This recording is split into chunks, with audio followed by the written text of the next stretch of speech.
થઈ ગયા તૈયાર? અરે ક્યારનો તૈયાર થઈને બેઠો છું, પણ આ તારી છોકરી આવે તો ને. કેમ?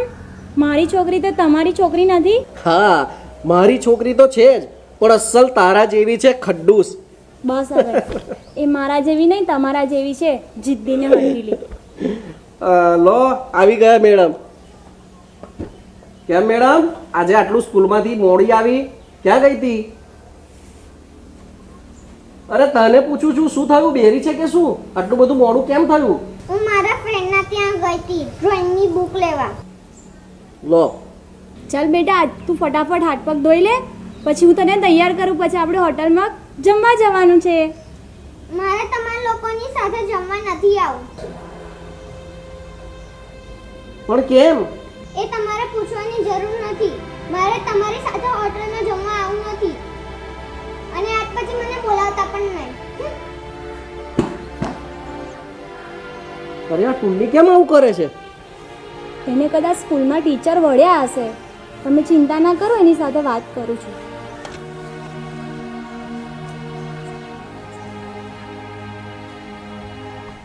અરે ટુન્ની, આ શું કરે છે તું? મારી બેગ ફાટી ગઈ છે, એ સાંધું છું. અરે લાઈ, તને નહીં ફાવે હું સીવી દઉં. મેં કહ્યું ને કે હું સાંધી રહીશ. અરે બેટા, આ બેગ ફાટી ગઈ હતી તો તારાથી મને કહેવાય ને, તો હું તને નવી લાવી આપત. આ સીવવાની શી જરૂર હતી? મારે તમારા પૈસાની કોઈ વસ્તુ લેવી નથી. અરે અરે ટુન્ની, અરે યાર, હા ટુન્ની આવું કેમ કરે છે? તમે દુઃખ ના લગાડો, એ બાળક છે, અને શું બોલું શું નહીં ભાન નથી એને.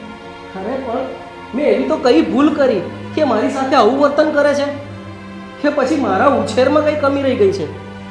તમારા ઉછેરમાં કોઈ કમી નથી રહી રહી. તમે તો એને સૌથી વધારે ખુશી આપી છે, અને તમે તો દુનિયાના બેસ્ટ પપ્પા છો. તો પછી એ મારો આટલો બધો તિરસ્કાર કેમ કરે છે? અરે મારું દિલ કેમ દુભાવે છે?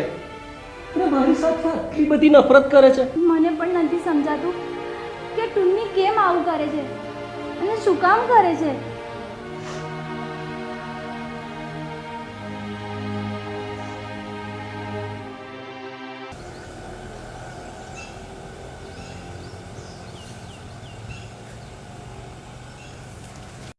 અરે ટુન્ની, આ શું કરે છે તું? હોમવર્ક કરું છું મારું. તો કેમ આવા છૂટા કાગળિયામાં હોમવર્ક કરે છે? તારા ડેડીને કીધું હોય તો નવી નોટ ના લઈ આપત તને. મેં કહ્યું ને કે મારે તમારા પૈસાથી કોઈ વસ્તુ નથી લેવી. ટુન્ની, આ શું ગાંડા કાઢે છે તું? છેલ્લા એક અઠવાડિયાથી હું જોઉં છું કે તું મારું અને તારા પપ્પાનું અપમાન કરે છે અને જેવું તેવું બોલે છે. કોણ શીખવાડે છે તને આવું બધું, અને શું કામ કરે છે? મેં અને તારા પપ્પાએ તારું શું બગાડ્યું છે? તને ખબર છે તારા આવા વર્તનથી પપ્પાને કેટલું દુઃખ થાય છે? રડતા હતા એ કાલે. એમના દિલને કેટલું દુઃખ થાય છે, કેટલી પીડા થાય છે, ખબર છે તને? જો ટુન્ની, મારાથી કોઈ પણ ભૂલ થઈ ગઈ હોય કે તારી વાત બેધ્યાન થઈ ગઈ હોય તો તું કે બેટા, પણ તું અમારી સાથે આવું વર્તન ના કર. બહુ દુઃખ થાય છે, દિલમાં બહુ પીડા થાય છે ટુન્ની.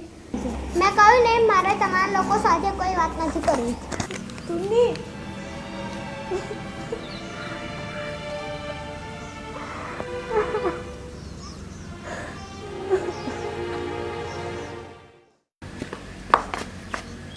હું સ્કૂલે જાઉં છું. લંચ બોક્સ લીધું બેટા? મારે નથી લેવો. તો પછી ભૂખ લાગશે તો શું કરીશ? ભૂખી રહીશ. અને હા, આજે મારી સ્કૂલમાં ફંક્શન છે, તો મારા ટીચરે કીધું છે કે પોતાના મમ્મી પપ્પાને લઈને આવવાનું. અરે વાહ બેટા, એ તો બહુ સારી વાત કહેવાય. તો પછી હું ને તારી મમ્મી તારો પ્રોગ્રામ જોવા આવીએ સ્કૂલમાં? ના, રહેવા દો. મને શરમ આવશે તમને સ્કૂલે લઈ જતા. સર પૂછશે ને તો હું કહી દઈશ કે મારે મમ્મી પપ્પા જ નથી. અરે જોયું કિંજલ, અરે આપણાથી તો એવી કઈ ભૂલ થઈ ગઈ કે આપણને જીવતે જીવા તને મારી નાખ્યા.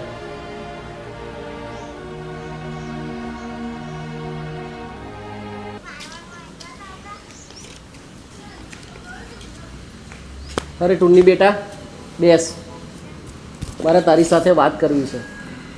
બેટા, મને એ નથી સમજાતું કે તું અમારી સાથે કેમ આવું વર્તન કરે છે. અરે અમારી તો શું ભૂલ થઈ ગઈ છે? અરે બેટા, આજે તો તે હદ કરી નાખી. અરે ત્યાં સુધી કહી દીધું કે મારા મમ્મી પપ્પા જ નથી. હું તારો બાપ હોવા છતાં બે હાથ જોડીને કહું છું કે અમારી કોઈ ભૂલ હોય તો તું અમને માફ કરી દે. તને એવું લાગતું હોય કે અમારા ઉછેરમાં કંઈ કમી રહી ગઈ છે તો તું અમને કહે, અમે અમારી ભૂલ સુધારી લઈશું. ના મમ્મી, ના પપ્પા, તમારા બેવના ઉછેરમાં કોઈ કમી નથી.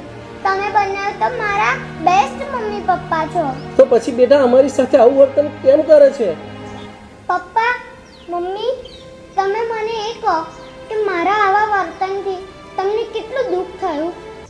અરે બેટા, મારી છાતી ફાટી ગઈ, મન વલોવાઈ ગયું. જિંદગીમાં પહેલી વખત તારા કારણે આટલો બધો રડ્યો છું.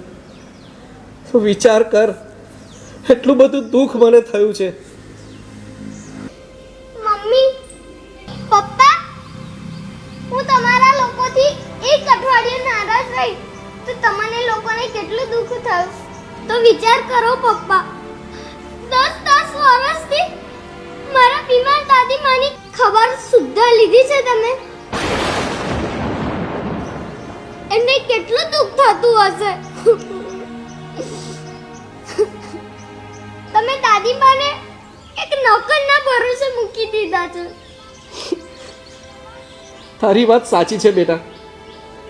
અરે જ્યારે તું અમારાથી રિસાઈ ને ત્યારે મને ખબર પડી કે એક સંતાન મુખ ફેરવી લે તો આ માવતરની સી હાલત થતી હશે. એક વર્ષથી તમે દાદીમાની ખબર લીધી નથી. એ પથારીમાં પડ્યા ગંધાય છે એટલે ને તમે મને પણ દાદીમાના રૂમમાં નથી જવા દેતા. પણ પપ્પા, મને દાદીમાના શરીરમાંથી ગંધ નથી આવતી, ભલે તમને આવતી હોય. હા, સાચી વાત છે. એક છત નીચે રહેતા હોવા છતાં હું મારી માની ખબર નથી પૂછતો. હા, એ ગંધાય છે એટલે.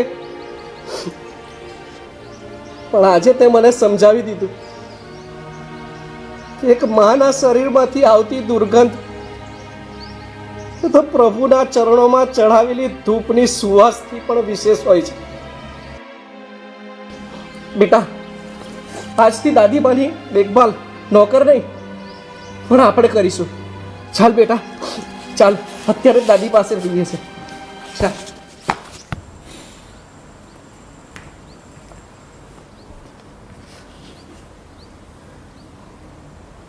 માં,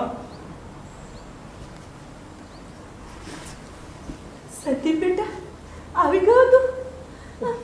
કેટલા સમયે તારું મોઢું જોયું. અને ટુન્ની બેટા મને એવું કહેતી હતી કે તમે માતાજીના મળે દર્શન કરવા જવાના છો, તો કરી આવ્યા દર્શન? હા માં, દર્શન કરી આવ્યા. અરે હું પણ કેટલો અભાગ્યો છું.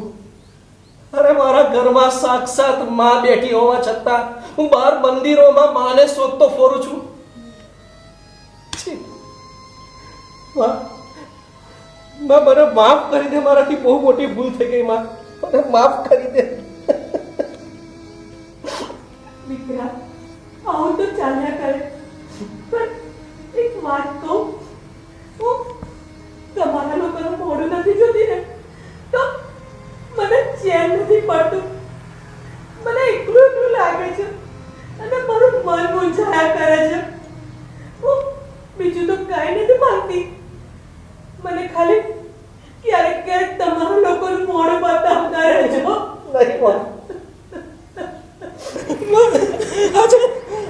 આજે આ ટુન્ની મારી આંખો ખોલી નાખી.